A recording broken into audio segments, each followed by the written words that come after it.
Welcome to Indian inside with Junaid. आप लोग का बहुत बहुत थैंक यू। और मैं दोबारा से रिमाइंड करा दूं कि मैं कोई प्रोफेशनल यूट्यूबर नहीं हूं। आप लोग की रिक्वेस्ट की वजह से ही मैं यहाँ पे अवेलेबल हूँ। और मेरे भी बहुत सारी रिस्पॉन्सिबिलिटी है जिसे मुझे करना पड़ता है और बहुत ज़रूरी काम है। तो उसके बाद भी आपके प्यार और रिक्वेस्ट की वजह से मुझे आना पड़ता है और मैं आऊँगा जब भी आपको ज़रूरत पड़े तो। दूसरी चीज़ कि मैंने एक न्यू मेल आईडी भी सेटअप किया फर्दर आपके कम्युनिकेशंस के लिए, जो यहाँ पे शो कर रहा है। तो अगर कुछ आपके पास कंक्रीट है तो कोशिश करें, बाकी मैं कमेंट सभी के देखता हूँ और कोशिश करता हूँ सभी के कमेंट्स का रिप्लाई बैक भी करूँ। हाँ, लास्ट वीडियो के कंटिन्यूशन में मैं एक शॉर्ट वीडियो बनाने की कोशिश कर रहा हूँ आज। लास्ट वीडियो में जो हमने डिस्कस किया वो इस डॉक्यूमेंट के बेसिस पे किया, और ये जो डॉक्यूमेंट है ये बड़ी मुश्किल से मुझे मिला, क्योंकि ये एक तो पब्लिकली अवेलेबल है नहीं, और इसमें जो डिटेल्स हैं ये सारा कुछ भारत ने फॉरेन डेलीगेट्स को दिया था, जो डोजियर के फॉर्म में था। दुनिया भर के जो डिप्लोमेट्स थे, एविडेंस, डॉक्यूमेंट्री एविडेंस, और उसमें काफ़ी डिटेल थे। और मैंने इसीलिए जो मैं बोला, जो मेरी फाइंडिंग थी, जो मेरी थ्योरी थी, उसको कंक्लूड करने के लिए जो मेरे पास एविडेंस होने चाहिए थे उसी को मैं डिस्कस किया। मेरे पास क्या नॉलेज है, मेरे पास क्या इंफॉर्मेशन है, ये इमटेरियल अगर मेरे पास उसको इस्टेब्लिश करने के लिए डॉक्यूमेंट्स नहीं हो। लास्ट वीडियो में मैंने 2-3 चीज़ें डिस्कस की थी, जिसमें कि एक था कि एंड में कि बीइंग सिटीजन ऑफ इंडिया, हम आपकी सबकी जिम्मेदारी बनती है कि हम सिर्फ स्टेटस डाल दे से काम नहीं चलेगा। आपको प्रोएक्टिवली इंगेज होना पड़ेगा राष्ट्र हित के लिए, देश हित के लिए, जो भी चीज़ें ज़रूरी हो करने के लिए। ठीक है, तो अगर आपको कोई इशू दिखे तो विरोध की पद्धति आपको अपनानी पड़ेगी, विरोध करना पड़ेगा, ये परंपरा अपनानी पड़ेगी। दुनिया में आपने अगर प्रोटेस्ट रजिस्टर कराया तभी उसकी वैल्यू है। हमारी प्रॉब्लम ये है कि हम पूरी दुनिया के सामने मुंह उठा के चले जाते, रोने लगते कि बचा लो जी, मार लिया, बचा लो, रोक लो पाकिस्तान को, देख लो जी, हाफिज सईद को क्यों नहीं करता अमेरिका, यूएन क्यों कुछ नहीं करता। सवाल ये है कि आप क्यों कुछ नहीं करते। ठीक है ना? मेरे अंदर बहुत शदीद गुस्सा है, लेकिन मैं बोलता नहीं। किसी दिन फटूंगा तो बताऊंगा। जो लोग है ना इस देश का, उसमें बहुत प्रॉब्लम है उनके अंदर फंडामेंटली। लोगों को चाहिए भगत सिंह पैदा हो, लेकिन उनके घर में ना पैदा हो, दूसरे के घर में पैदा हो। तो इस माइंडसेट से तो फिर हो गया देश हित। तो आपके जो लोकल एमएलएज हैं, एमपीज हैं, उन्हें आप ट्विटर पर टैग करें, मिले उनको, अपना प्रोटेस्ट रजिस्टर करें। और अगर आप एनआरआई हैं तो आपको रजिस्टर करना पड़ेगा प्रोटेस्ट। तो वहाँ के जो लोकल एमएलएज हैं, यूके में हो, यूएस में हो, कहीं पे भी हो, उनको अपने कॉज बताएं, मेल करें। ठीक है, हाँ, ये आपकी भी जिम्मेदारी बनती है देश हित का सोचना। सरकारें उतनी ही करेंगी जितना उनकी प्रायोरिटी होंगी, और एटलीस्ट ये रेजिम से मैं थोड़ा सा खुश तो हूँ कि इनकी प्रायोरिटी में ये चीज़ें हैं और ये करेंगे, लेकिन ये अपनी टाइमलाइन के हिसाब से करेंगे। लेकिन लोग जिस टाइमलाइन में जो चीज़ अचीव करना चाहे वो सब पॉसिबल है। तो ये मेरा एक बेसिक सा सिनॉप्सिस था। बाकी इसमें फर्दर मैं 1-2 वीडियो और करूँगा इस सीरीज़ के कंटिन्यूशन में, जिसमें कि इसके बाद क्या हुआ था 26/11 के बाद से एक सीक्रेट सा वॉर चल रहा था। और सीक्रेट सा वॉर ऐसा था कि लखवी और हाफिज सईद को किडनैप करने का प्लान हो चुका था। ठीक है, किसने किया ये डिस्कस करना इम्पोर्टेंट नहीं है, लेकिन क्यों इस प्लान को अप्रूवल नहीं मिला, क्योंकि ऐसे अगर आप इंटेलिजेंस बेस्ड ऑपरेशन करने जाते हो तो उसको अप्रूवल चाहिए होता है, ऐसे नहीं कर सकते आप। तो अप्रूवल ना दे सही, लेकिन अवरोध तो ना करें, ये भी एक तरीका होता है चीज़ों को करने का। तो अवरोध प्रकट किया गया ये ना हो इसके लिए, लेकिन फिर भी बहुत कुछ हुआ। हाँ, बहुत सारे लोग मारे गए। अननोन गनमैन का जो प्रकरण आज आप देखते हैं, यह बहुत पहले ख़त्म हो चुका है। ये तीसरा फेज़ था, ये फर्स्ट फेज़ नहीं था। इससे पहले भी 2 बार ये सिलसिला चल चुका है। तो इस पे हम फर्दर आने वाले वीडियोज़ में डिटेल में डिस्कस करेंगे कि क्या-क्या हुआ था, कौन-कौन लोग थे, क्या थे। वो भी उन बातों को जो मैं बोल सकता हूँ। इवन ज़कीउर रहमान लखवी को कोट लखपत जेल में मारने की पूरी तैयारी हो गई थी। लेकिन लास्ट मोमेंट पे ऐसा क्या हुआ कि वो बच गया, क्योंकि ये वो डिटेल है जो पब्लिकली अवेलेबल है नहीं। 2009 में दाऊद का जो भाई था नोरा कास्कर, जिसके बारे में खबरें हैं कि वो तो ऐसे ही मर गया।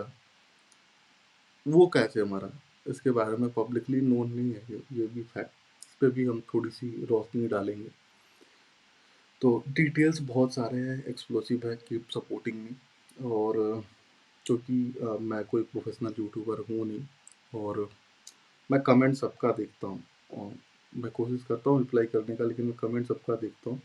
और मैं कोशिश करूँगा कि सबके कमेंट्स को रिप्लाई करूँ टाइम निकाल के, इंडिविजुअल सभी के कमेंट्स का। तो आप कमेंट ज़रूर करें, अपनी बात ज़रूर रखें, क्योंकि मैं नहीं चाहता कि सिर्फ मैं ही बोलूँ, दूसरों की सुनना भी मैं चाहता हूँ। अगर फर्दर डिटेल को और डिस्कस करें तो ये तो एक अंडरग्राउंड वॉर था। इसके अलावा ये जो सैफरन टेरर का था, इसके ऊपर एक सेपरेट वीडियो का मैं सोच रहा हूँ करूँगा, और डिटेल्स में अरेंज कर रहा हूँ इसके लिए। क्योंकि ऐसे तो मुझे चीज़ें पता है, लेकिन अगर आप बात करो तो प्रॉपरली बात करना ज़्यादा इम्पोर्टेंट है। उसमें एक-एक पॉइंट आपको कवर करना पड़ेगा। तो टाइमलाइन के हिसाब से सारी पूरी कहानी दोबारा से हाँ, लिखनी पड़ती है। तो वो मैं पूरा लिख रहा हूँ कहानी की, क्या-क्या इवेंट था, कोई चीज़ मिस ना हो जाए। और बाकी ये जो अभिनव भारत का जो चैप्टर था 2009 से लेके जैसे सारा कुछ शुरू हुआ था, हिंदू टेरर, मालेगांव और बाकी फालतू की चीज़ें हुई थी, ये सारे को हम डिटेल में डिस्कस करेंगे। और फेज़ 1, फेज़ 2, फेज़ 3 अज्ञात हमलावरों का, इसको भी डिस्कस करेंगे, ठीक है। और इसमें जो एक महिला पत्रकार है, दत्त, बी दत्त, उनका क्या रोल था, वो कैसे आग लगाने के चक्कर में पड़ी हुई थी, और बाकी और कुछ कट्टर ईमानदार पत्रकारों को कैसे ठीक किया गया, वो भी हम डिस्कस करेंगे। तो अभी के लिए इसको रोकते हैं, थोड़ा सा वेट करें, धैर्य रखें, क्योंकि पेशेंस इज़ द की। और बाकी मैंने सबके रिकमेंडेशंस देखे हैं, लेकिन मैं चाहूँगा कि जो चीज़ें इम्पोर्टेंट हों डिस्कस करना, जिससे आपको पता चले, आपका डिसीजन मेकिंग इम्पोर्टेंट है, वोट जो आपकी ताकत है वो इम्पोर्टेंट है। तो आपका जो वोट है वो ना टूटे। इस देश में बहुत खतरनाक साजिशें की जा रही हैं आज के टाइम में।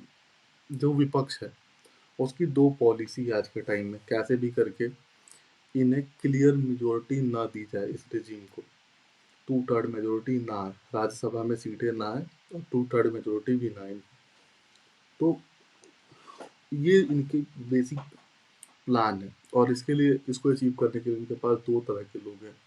एक ध्रुव टट्टी टाइप के भी लोग हैं, और एक सेल्फ प्रोक्लेम हिंदूवादी, इस तरह के भी लोग हैं, हिंदू हृदय सम्राट टाइप वाले भी, जो प्रोपेगेंडा का काम करते हैं।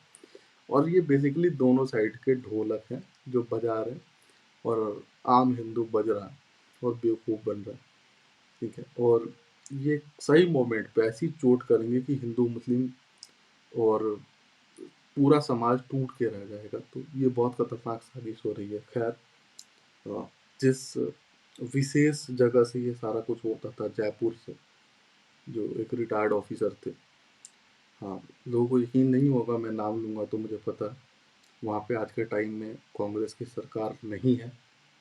पहले कांग्रेस की सरकार थी, तो ये सारा कुछ प्रोपेगेंडा वॉरफेयर वो कर रहे थे, फर्जी हिंदू टाइप, और बहुत बड़े वाले हिंदू टाइप ठीक है। और जब से वहाँ पे बीजेपी की सरकार आई है, तो ये थोड़ी से संभल संभल के बात करने लगे। नहीं तो पहले मौलाना मोदी, मोदी वर्सेस योगी बड़ा कर रहे होते थे, जिसका कोई तुक बनता नहीं है। मोदी मोदी, योगी योगी, उसमें कोई कंपैरिजन नहीं है। And this country need both. Modi ji का सेंट्रल में जो रोल है वो रोल है, और योगी जी का जो रोल है स्टेट में वो रोल है। योगी जी को नर्चर करके फिर आगे फिर दोबारा सेंट्रल लीडरशिप में लाना है ना। लेकिन कुछ लोग चाहते हैं कि ये जो रोल है ना, ये जो है वो टूट जाए। और भी बहुत खतरनाक चीज़ें हो रही हैं, खैर अभी क्या डिस्कस करें। तो मैं बस इसको शॉर्ट में करता हूँ कंक्लूड, ताकि आपका भी टाइम जाया ना जाए। और मैं कोशिश करता हूँ एक दिन किसी दिन लाइव आऊँ। और बाकी 2-3 चीज़ और हो रही हैं, श्रीलंका में काफ़ी चीज़ें हो रही हैं, इससे रिलेटेड मेरे पास काफ़ी सारी इन्फॉर्मेशन है। लेकिन उसमें से सिर्फ उतना ही मैं बोलूँगा जितना बोला जा सकता है, जो इम्पोर्टेंट है, जो जानना चाहिए। मलेशिया में काफ़ी चीज़ें हो रही हैं, तो जो कि जियो पॉलिटिक्स के अंडरस्टैंडिंग के लिए जानना ज़रूरी है। और उसमें अगर हमारे लिए कुछ रेलिवेंट है तो मैं उसको भी डिस्कस करूँगा। और अगर कुछ अभी मेरे पास डिस्कस करने को अभी है नहीं फ़िलहाल, तो फ़िलहाल के लिए इसको कंक्लूड करते हैं। और आप कमेंट ज़रूर करें और सपोर्ट ज़रूर करें वीडियोज़ को, क्योंकि आप मोटिवेट करोगे तभी मुझे भी अच्छा लगेगा इसको कंटिन्यू करने में।